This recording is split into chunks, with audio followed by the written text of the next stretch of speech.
I was tasked with, and I figured this is actually a good topic to discuss, the rise of the Avs, so to speak. Now, the Colorado Avalanche hit 48 points last year. They've already got 47. I'm pretty sure they're going to pass 48, barring some kind of a disaster. The season before they had 82. The season before that they had 90. I think last year was the aberration. Last year was absolutely an aberration. It was so awful. And you look at the point totals from last year. Nathan MacKinnon had 53 points in 82 games. Now, I pointed out during the summer that Nathan MacKinnon hadn't yet lived up to his billing as a number one draft pick.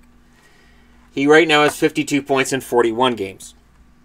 18 of those are goals. He already has more goals than he had last year, and he has one less point with 41 games to go. Rantanen, 41 points in 41 games. Last year he had 38 points in 75 games. He had 20 goals. He has 15 right now. Rantanen's come along nicely as a sophomore. And you never know which ones are going to step up as sophomores and which ones are going to step back. And it does sometimes happen where guys step back. Landeskog, 32 points in 37 games. 16 of those points are goals.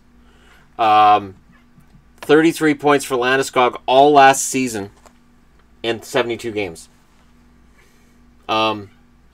Landeskog has 2 less goals than last year and 1 more assist than last year, and he's got 35 games to go to get to the same games mark he had last year. Kerfoot has come in as a rookie, 27 points in 38 games. He has been, I think, what ideally they would have wanted Nail Yakupov to be. Yakupov put up some goals early. He had a 2-goal game against Boston. With the 1 goal, Tuukka Rask came way out of the net for no reason. It was essentially an empty net. And then the second goal was an empty netter. And outside of that, he's had 6 goals in half a season. It doesn't matter. Because Colorado's playing really well. So the fact that Net Yakupov is faded doesn't matter. Sven Andrighetto's faded. Doesn't really matter. His potential at the start of the year was seen as being high because of the way he played after the trade deadline last year. He hasn't really been needed. Tyson Barrie, 27 points in 34 games to lead the blue line. Last year, over the entire season, he had 38 points. Tyson Barrie's having a fantastic season. If anybody's been thinking, oh, maybe Tyson Barrie's available, he's not. And Soderberg leads things, or finishes it up with 20 points in 38 games. This is the Soderberg that was good in Boston, and now he's good there. You look at last year's totals. There's Andrighetto, 24 points in 46 games. He was 6th on their points chart. They already at 6th have a guy with 20. Anemic scoring, lack of confidence, and the constant cloud of Matt Duchene hung over the Colorado Avalanche. To start the season, the Avalanche had a rocky beginning. Then they traded Duchene. Then things got better. Having a guy in the locker room who is in a leadership role, doesn't matter if he's a captain, assistant captain, or just a veteran guy who's miserable, doesn't want to be there, can be deflating to everybody around him. It can be hard to play with a guy like that.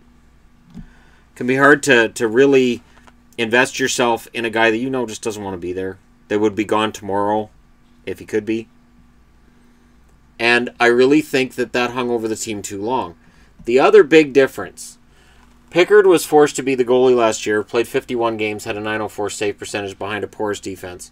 Varlamov only played 24 games, only had 6 wins, and an .898 save percentage. This year, Varlamov, 26 games, .911 save percentage. Bernier, 17 games played, .909 save percentage. Neither of these goalies are going to be confused with the next coming of Patrick Roy or Dominik Hasek, but they've played well enough for Colorado to win. Their numbers are average. I think the average save percentage in the NHL right now is .909. They're right in and around average. Their goals against average, not fantastic, but last year, Pickard 2.98, Varlamov 3.38. Now he's down to 2.87. It has been an entirely different team. And I think bringing in Bernier, I think Bernier as the backup, has been a bonus. I think he's improved things for Colorado. It is a completely new season on so many levels. And honestly, I do think they can sustain it. because their best line, which is these three guys here, has been their best line. And there's enough support in terms of scoring and their top blue liner scoring as well that I think they can maintain it. But there you go. So it doesn't need to be a long video for this. This is just, that's the difference between last year and this year. And the coach has really brought in some systems that apparently everybody's bought into this year. Again, and I don't like to harp on Duchesne, but he clearly wasn't happy there, and I think that caused a lot of friction within the locker room that these guys are too professional to talk about, and maybe they don't talk about it. Maybe it's just one of those things that, and I've been that way when you're working with somebody who just doesn't want to be there, and it's frustrating. I can't imagine being a professional athlete, being on the ice, and knowing that your line mate would rather be anywhere else. You'd be frustrated too. And there you go. So let me know what you guys think in the comment section below. Can the Avs keep it up? That's the big question. Can Colorado continue? Let me know what you guys think in the comment section below. Hit like and subscribe if you're browsing your way through. You happen upon this video. And hey, thank you so much for watching. I'll talk to you again soon.